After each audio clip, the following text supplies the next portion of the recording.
Okay, I'm gonna try to talk over the din of traffic here. I'm right outside my door, and as I walk out, I can see this fungi, this polypore, shelf polypore growing out of this tree here.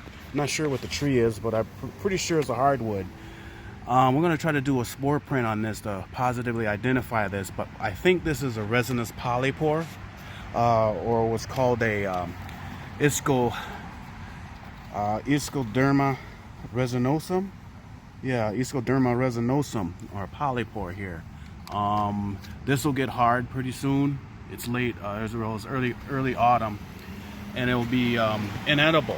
But apparently these are edible if we can positively identify this, and it looks about right. It's got some droplets of water there. It's supposed to smell somewhat sweet. It's nice and mushy here. Doesn't really have a scent that I can see, I can taste, but if you can kind of bruise the, you can kind of bruise the under part here, but this is where the pores come out. So we're gonna do a spore print, which should be white. So I'm gonna cut this out and see what we can discover, see if we can positively identify this. But from what I can tell and the pictures that I've seen and the description so far, I believe this is a resinous polypore. Okay, so I'm back from being right outside my door there, and I noticed this shelf mushroom, or what we call a polypore, some years ago, but it was always dried. I thought it was a what they call an artist conch, and when these types of mushrooms, these shelf mushrooms get old, they get hard and tough, and the artist conchs, people use them to etch or draw. As you can see, my touching it has bruised the underside, which is one of the identifying markers of this particular species, the Ischnoderma resinosum, or the resinous polypore. So that's the first identifier. The other one is that it's supposed to have some sort of kind of a sweetish smell, and as I was cutting this outside, I was kind of smelling it. It wasn't fragrant per se, but it was sort of, it was sweet. It was like a sweet scent, a mushroomy fungi scent. So from my standpoint, that fits the bill, I guess. Some mushrooms or fungi, fungi, like the pheasant back smells like watermelon. Chanterelles smell like apricots. So many fungi, especially edible ones, tend to smell like something. A look-alike of the chanterelle is the jack-o'-lantern. They actually have a similar smell. They smell like apricots as well. They just grow differently. They grow off of a tree and more in a cluster. They're very similar looking, but they are not edible. The jack-o'-lanterns are not. So I want to positively identify this fungi to be sure that it's a resinous polypore, even though it looks like it is. It seems to have the characteristics of one. And the parts that would be edible would be kind of the edges here. So if this is positively identified, the edible part at the young stage would be the outer part. I noticed this a couple of weeks ago. Had I really been on it, I could have harvested this a week ago, and it'd have been much more succulent and much more parts of it that would probably be edible. But we will see. So what I'm going to do is I'm going to show briefly how to do a spore print with fungi. Sulfur, or not sulfur, sulfur polypores, guild mushrooms work very well as that to spore print as well. And with a guild mushroom, or a mushroom that has a cap on it, you cut the cap off and you place it on some paper. So we're gonna find, I guess this will be a good size here. I'm gonna set this aside, and what I've got here is a piece of paper bag, and I got the paper bag here, and this paper bag is a kind of a neutral color, so it's tannish, and it's not too light, it's not too dark. Now, one way to do this too is if you have two pieces of construction paper, black or white, black and white, you can put them together, overlap, and put your spore or your fungi on top of both sides. because if you're not quite sure how to identify it, the spore might be dark, and if you put it on a dark surface, then like this cutting board here, you wouldn't see the spores, or the spores might be light or white, and if you put it on a white piece of paper, you wouldn't be able to see the spore. So when you're not sure what the spore is supposed to look like in color, then you kind of want to have a mixture, so you'd kind of put them on top. But this brown paper bag should work. I'm expecting a white spore, so this should show up, and it's a spore print. Now a spore print, there's two parts to it. It's not only how it what the color it is, but the pattern. And many well-documented fungi and mushrooms have their spore print patterns out there on the internet, so you can compare, because it's like a spore print is like your fingerprint. So the mushroom may have a white spore, but the print may be completely different. So you have to look at the two types. That's especially with capped mushrooms. This is a shelved mushrooms. There's plenty of shelved mushrooms out there. Many of them are medicinal, if not utilitarian. And we're going to see how this is going to work out. So what I'm going to do is I'm going to take a cap here, or really just another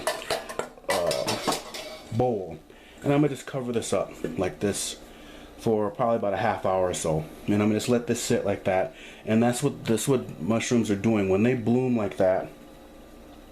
They are sending out their spores.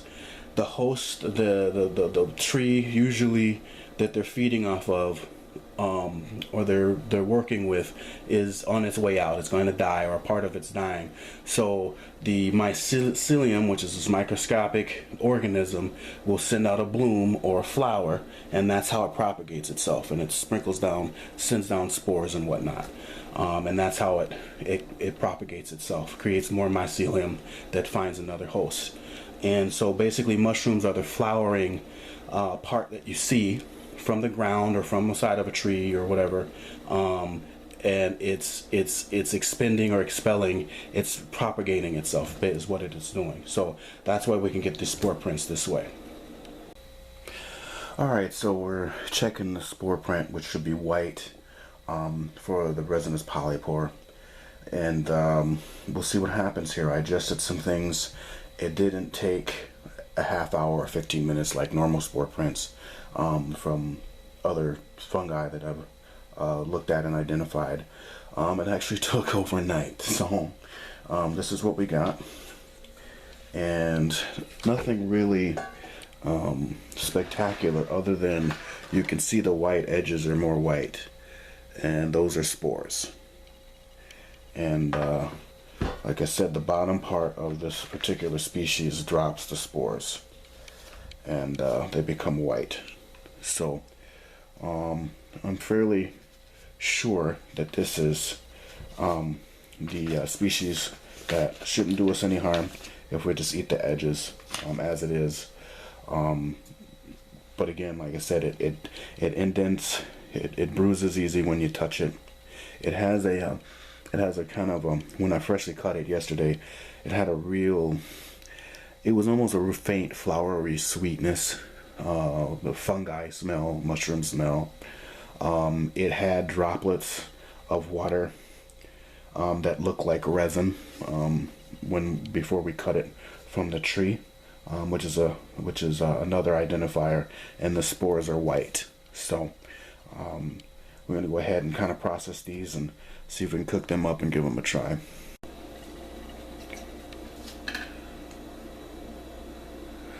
Alright, so we're going to process these for cooking, and I'm going to try to do a saute from a recipe I saw online. So I just want the edges here, and then the meatier, denser part, we're going to see if we can boil that down into kind of a broth that I hear tastes kind of beefy. We'll see.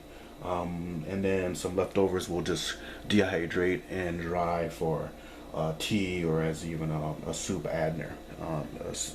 additive, and we'll dry it and grind it up in a coffee grinder so it's nice and powdery.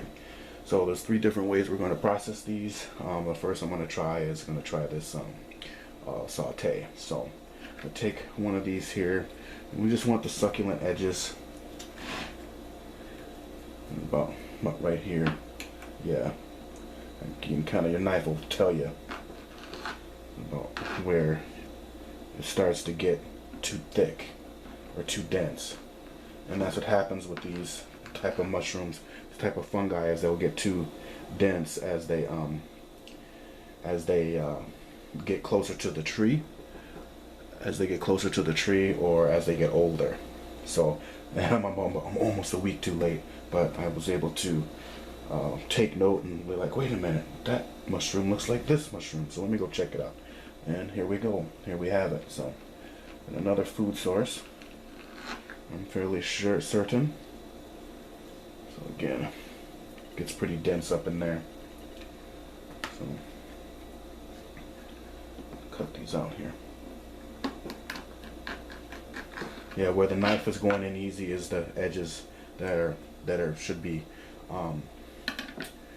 succulent enough to eat without being too chewy.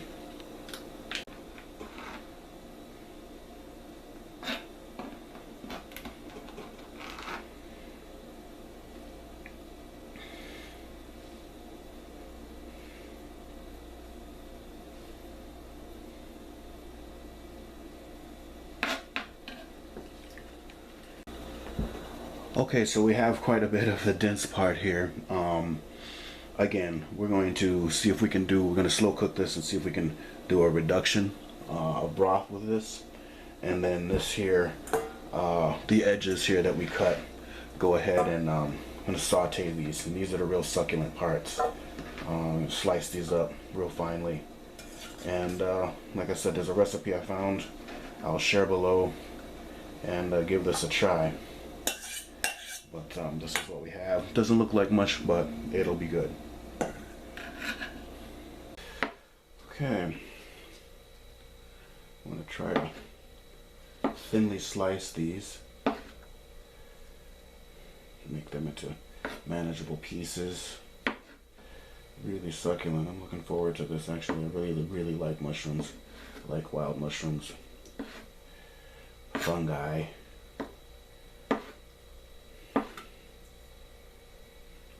Really succulent. They smell really good. They smell mushroomy.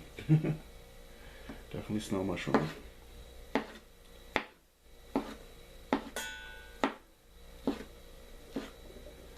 This has a pretty pattern in it.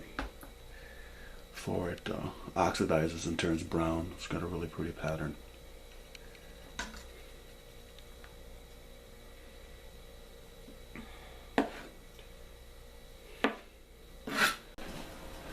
Alright, so we're going to make our velvet mushroom conserve, or our Resinous Polypore conserve. And so I'm going to start off with just regular canola oil, a flavorless vegetable oil, and garlic.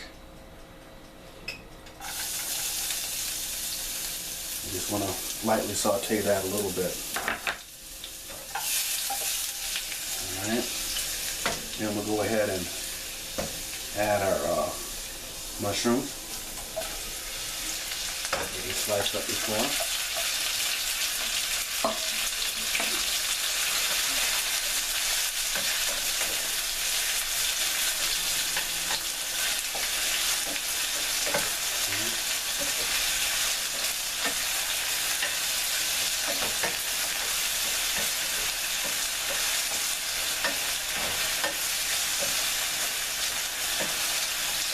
And then we will add bay leaf. There's 2 bay leaves for this recipe.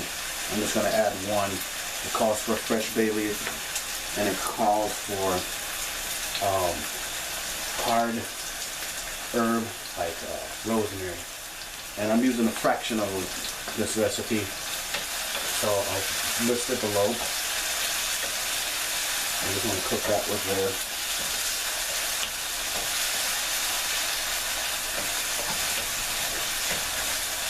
I'm going to add a little bit of salt. And again, salt's to taste.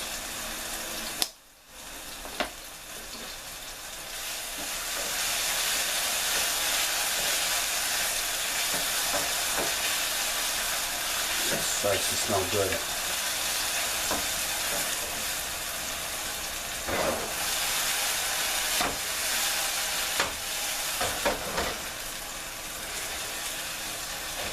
Cook up there. Okay, we're going to let this mushrooms kind of cook down the juices.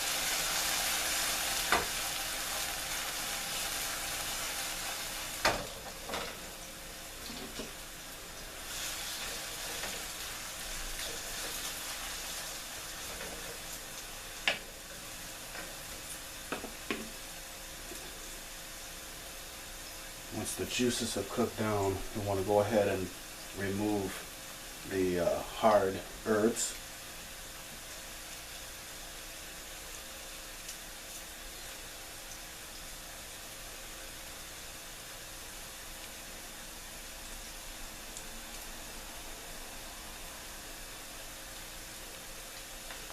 Continue to simmer this a bit. And then we're going to go ahead and add about, for this recipe, I'm modifying it, I'm going to add about 1/4 of a cup of, I'm using chicken stock. The rest of the recipe calls for vegetable stock. So I'm going to reduce the heat a bit. I want just to simmer down a little bit. And then I'm going to add just a touch of white vinegar. And that's to keep the, if you were to store this over a long time, is to keep it from going bad quickly. It's to help preserve it.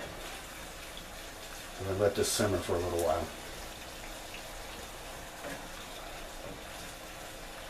Simmer down. Now we can taste this, and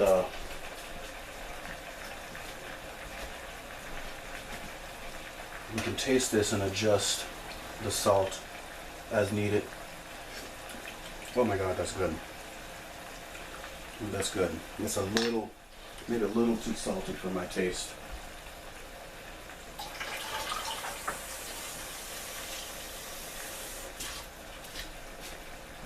I'm going to add a little water to dilute that.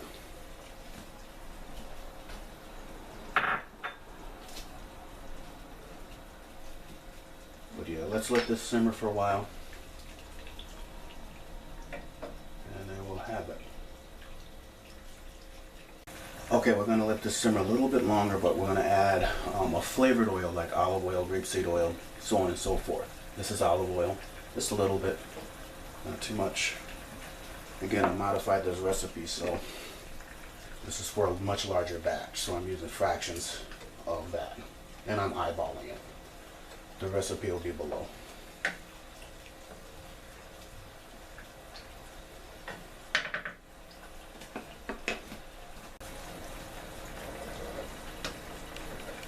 Okay, and give this a try.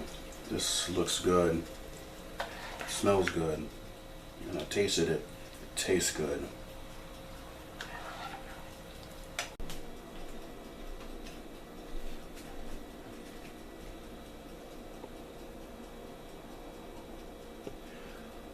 Alright, so we're going to give this a taste. Oh yeah, that vinegar. That's really good. Mushroom. Oh my gosh.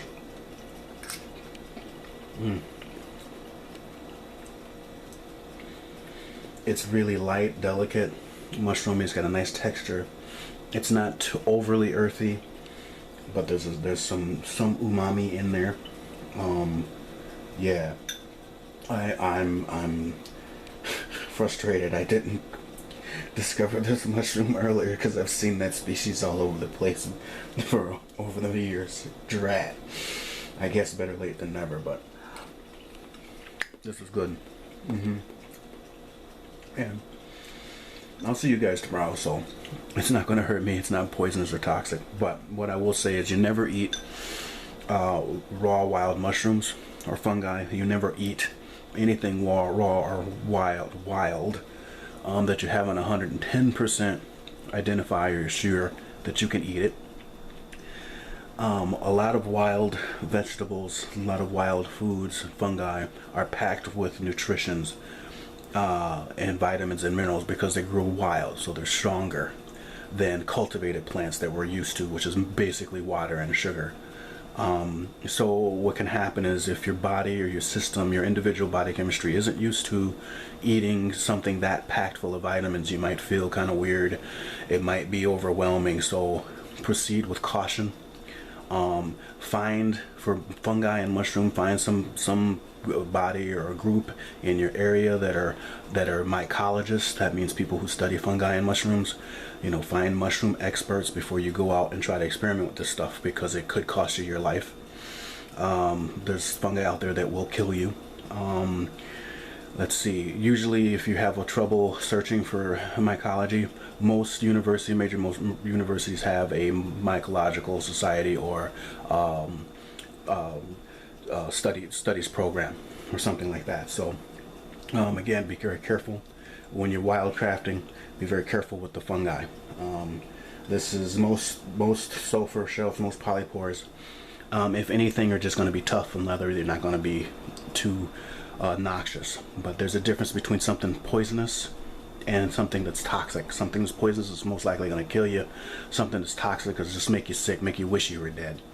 And again, depending on your body chemistry, what somebody else can eat may not necessarily mean that you can eat it. So that doesn't necessarily mean that something is inedible or not. It just means that you might not be able to eat it. So do your research. That's what the internet's for.